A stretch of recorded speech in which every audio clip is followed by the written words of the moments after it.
Hey guys, so we had a question from one of the group members about the best way to use their KetoMojo, and I'll talk about that in a second, and how to interpret the information, what to make of it. So KetoMojo, first of all, is a meter, like a glucometer, where you prick your finger and put it on a little test strip, and it will test for both ketones and blood sugar. So let me talk about, most of us know what blood sugar is, right? We want your blood sugar levels on a fasting sample to be probably somewhere between 70 and 90 would be awesome. Below 100 would generally be good. Above 100 on a fasting sample, we start to wonder. But a non-fasting sample, those numbers are all null and void. We have to kind of look at it differently. All right, so that's blood sugar. And a lot of you already are aware of that.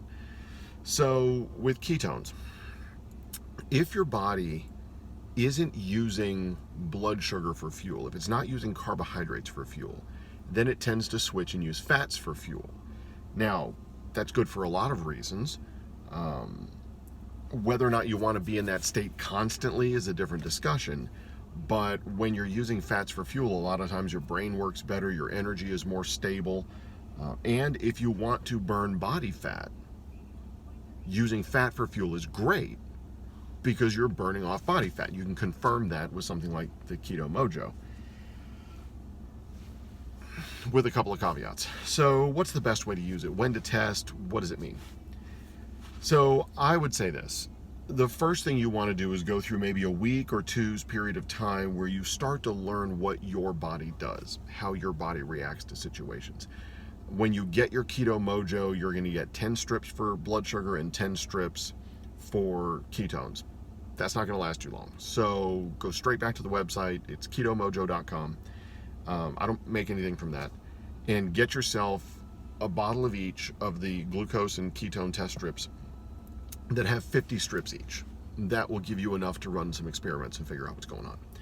So that being said, what I would do is for a couple of mornings, do what you normally do, test your blood sugar in the mornings. If you're getting blood sugar numbers in the 70 to 90 range, great, right? That's hurdle number one that you've gotten over. Now, what you might want to do is maybe do intermittent fasting. Go all the way till lunch before you eat. So check your blood sugar in the morning. It's nice and low. You might want to check your ketones, see what they are. Your ketone number and blood sugar number will likely be best around 9 or 10 in the morning if you haven't eaten anything.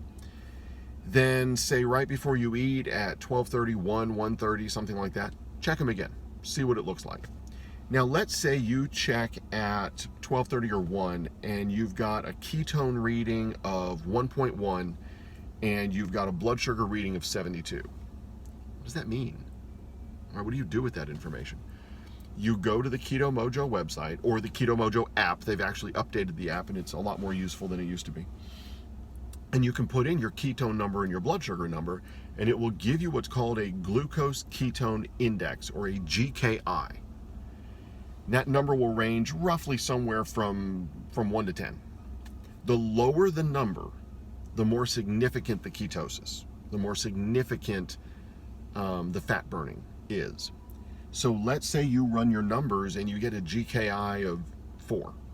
Well, you're in a fat burning mode for ketosis, but you're not necessarily in a therapeutic mode. Like if you were going in for a chemotherapy treatment, you would want your GKI below 3 somewhere, because that actually is starving off the tumors while you're hitting it with chemotherapy, right? So that can make the chemo much more beneficial. If you were being treated for seizures with a ketogenic diet, you would want a GKI below 3. There are a couple other reasons I'm not going to get into, but that's where you'd want to be, in that 1, 2, maybe 3 range.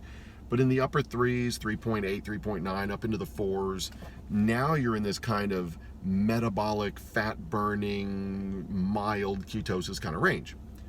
When you get above that, 6, 7, 8, 9, you're not really in ketosis. There may be a few ketones floating around, but it's not relevant.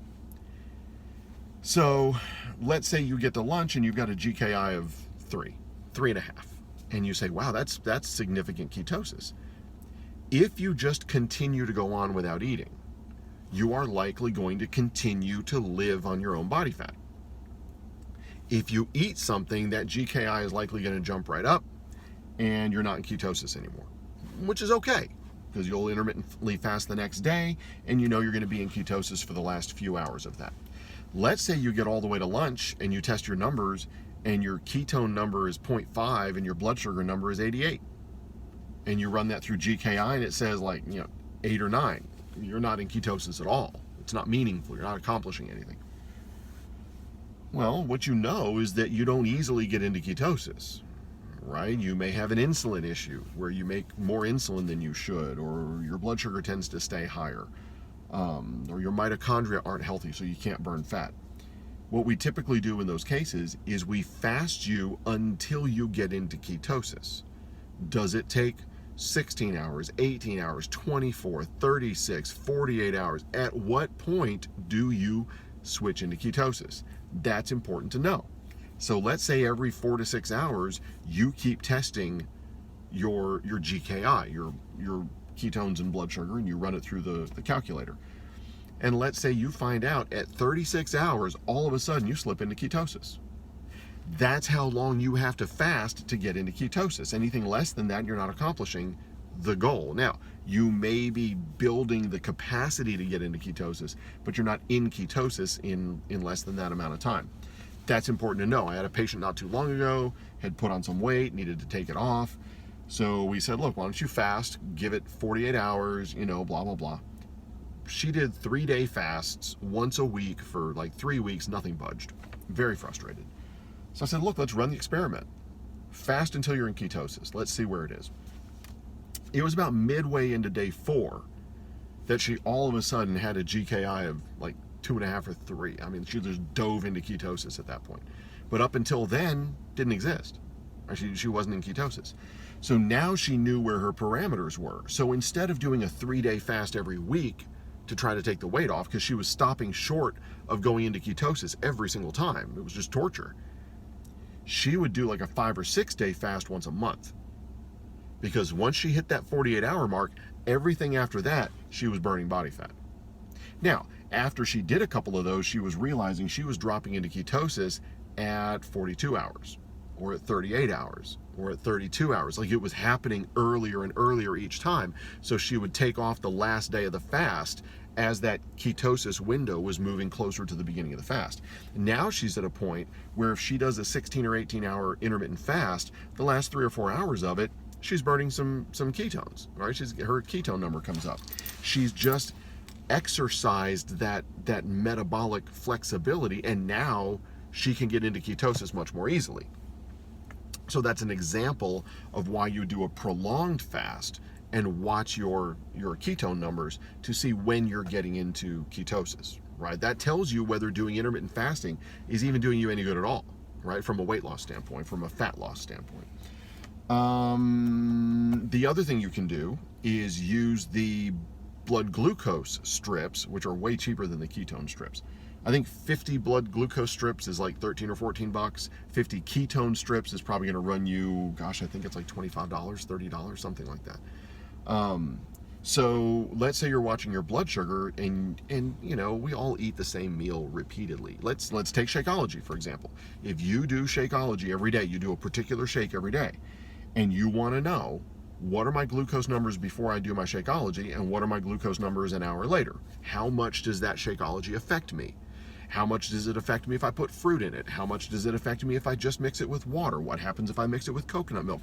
What if I put MCT oil in it? If you want to find out how you react to those, check your blood sugar before and after, right? And I keep doing this. The least painful place to test it is on your ring finger off to one side from the center part of that pad. That's why you see me doing this instead of like an index or a middle finger. You've got greater density of nerve endings on these fingers, so go to the outside of that one. I mean, really, a drop of blood does it, whether it comes from your toe or your finger, whatever. But that's where I test it. So you can run that experiment and find out if you have a particular meal that you say, man, I really think that's a healthy meal. It's a salad with lots of fat on it. I put a little chicken on it. What does it do to me?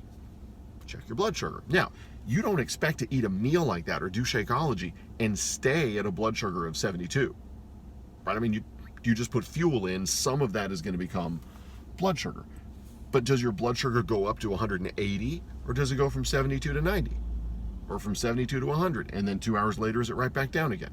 That's important information for you to know. Can you do anything to buffer that? If you do that meal and then you walk around the block, does your blood sugar stay lower? You can determine all that. Right now you're a science experiment. Now you're just gathering data, like you're mining for that data, and then it's a question of what does the data mean? I think it'd be great for you guys to do experiments like that and then get in here and say, okay, here's my data. Right? Here's the meal I eat. Here's my blood sugar before. Here's my blood sugar after. I did that 4 days in a row. Here are the numbers. What does that mean? Like, is that okay? Is that too high? Does it not budge? Does exercise jump up my blood sugar? When does it come back down? What takes me out of ketosis? Those are all important things. Last thing I want to talk about, because I know I've been very long-winded and all of you are shocked. But ketosis, and this is the way I describe it to people, so bear with me. Ketosis from this versus ketosis from this, right? If I'm fasting into ketosis, when I'm in ketosis, I'm burning body fat. There's no other fat to burn. I didn't put any in. But if I'm eating a ketogenic diet, let's say I'm eating 70% of my calories from fat every day, and then I've got, I'm keeping my carb count under 50, and I've got some protein to make up the difference. I may be in ketosis because I'm burning this fat and not this fat. So why would somebody even bother, right? I mean, most of us are concerned with leaning out, right? That's why we're in this group. Some people are in ketosis for performance. Their brain works better in ketosis. They concentrate better. They don't have seizures. Their cancer doesn't grow as quickly, whatever. Many people are in ketosis for those reasons. In that case, this is just fine. I've got cancer patients that can't lose any more weight, right? They've lost the body fat. They're really lean, which is healthy. It's fine for them. But we don't want them to keep reducing. So they'll be in ketosis by what they're eating, not by fasting. People in this group who want to be more lean may want to focus on being in ketosis by fasting and not being in ketosis here. So why would we in this group want to be in ketosis for what we're putting in? Let's say you're one of those people who doesn't get into ketosis until 48 hours or even more, 72 hours into a fast. Now you're thinking, oh my God, if I want to lose any body fat from this, I've got to do a 3 or 4 or 5 day fast. And for most of you, you're thinking, not going to happen. Like, I'm done, forget it. What you could do is be in ketosis for this for a couple of weeks. Your body doesn't make much insulin, your insulin receptors reset, your mitochondria get healthier. Now, when you go into your next fast, it might not take 48 or 72 hours. It might only take 24 or 36 hours because you went for 2 weeks without needing any insulin. You kind of fasted without fasting. You put your body in a fasting mimicking diet, but you were still eating and you still had energy coming in, right? You were just living off the fat. That would generally look like 70% of your calories from fat. If you're on a 2,000 calorie a day diet, fat is 9 calories per gram. If you want 70% of your 2,000 calories from fat, you're looking at about 1,400 calories from fat. Divide that by 9 calories per gram, that's how many grams of fat you would need a day to do that. It's a lot of fat. But you could do that for a period of time, reset the mechanisms, then try a fast again, and you'd likely find that you're into ketosis much earlier than you would have been otherwise. That's where we would use this kind of ketosis instead of this kind of ketosis, okay? Could you exercise in ketosis? Could you wake up in the morning, check your blood sugar and ketones, find out that you've got a GKI of, let's say, 3, maybe 4, maybe even 4.5 or 5, but you're in mild ketosis. Can you go ahead and exercise in that fasting ketotic state? Yeah, most people can. I find if I do that, I lose some of the burst strength or sprinting ability. But my ability to work long term is fine. I'm not a race car, I'm an 18-wheeler, if that makes sense. with more carbohydrates involved, I can be a race car, but I can't do it very long, right? That burns out very quickly. It would be interesting to see some of you, especially with your kids, test their blood sugar, let them suck down a Gatorade, test their blood sugar again. That might be the last Gatorade you buy, right? And they push this. My son's in football. They push this all the time, right? Drink your Gatorade at practice, Powerade, whatever else. You're just hopping these guys up on sugar. So anyway, I just wanted to say that. It's been 15 minutes, plenty of time, more time than I should have taken. But I wanted to cover that. If I wasn't clear, if you have more questions, if you have numbers you have questions about, if you're willing to share them in the group, throw them out there. Let's have a conversation. But before I did this in a Q&A format, what I figured I'd do is I'd put it out here in this format. You can watch it, rewatch it, run your numbers, go back and watch it again, see what I said. Then when we do the Q&A, we can get down to more specifics or more detailed answers because everybody's got the basic foundation. So that's it for this morning. Hope you guys are having a great day. And if you have any more questions about ketosis or KetoMojo or how the meters work or blood sugar, let me know. I'll be happy to fill you in. All right, have a good one. Take care.